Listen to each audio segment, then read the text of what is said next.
লটারির মাধ্যমে ৬৪ জেলায় এসপি নিয়োগের ক্ষেত্রে মেধাবীরা কেউ বাদ পড়েনি বলে দাবি করেছেন স্বরাষ্ট্র উপদেষ্টা। শিগগিরই তাদের পদায়ন করা হবে বলে বুধবার সচিবালয়ে জানান তিনি। কৃষি উপদেষ্টা হিসেবে পণ্যের দাম এবং সড়কে চাঁদাবাজি বিষয়ে জানতে চাইলে তিনি বলেন, সড়কে চাঁদাবাজি পুরোপুরি বন্ধ করা যায়নি।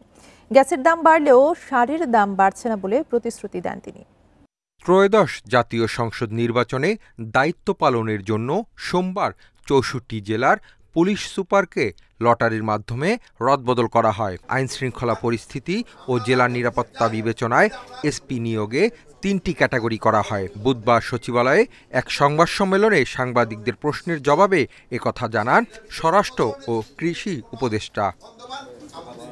স্বরাষ্ট্র উপদেষ্টা জানান, ১৮ জন নতুন আর বাকি ৪৬ জনকে রদবদল করা হয়েছে। তবে মেধাবী কেউ বাদ পড়েনি বলে জানান তিনি। বলেন, ওসিদের পদায়নও লটারির মাধ্যমে হচ্ছে। এটার ক্ষেত্রে আমরা 3টা ক্রাইটেরিয়া নির্ধারণ করছি: A category, B category, C category.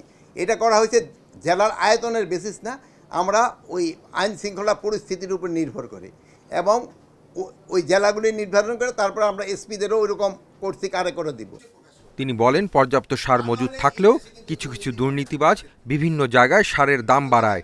জড়িতদের বিরুদ্ধে কঠোর ব্যবস্থা নেওয়া হবে বলে হুঁশিয়ারি দেন তিনি। কৃষক যেন ন্যায্য মূল্যে সার পায়, এটার আমরা ব্যবস্থা করব।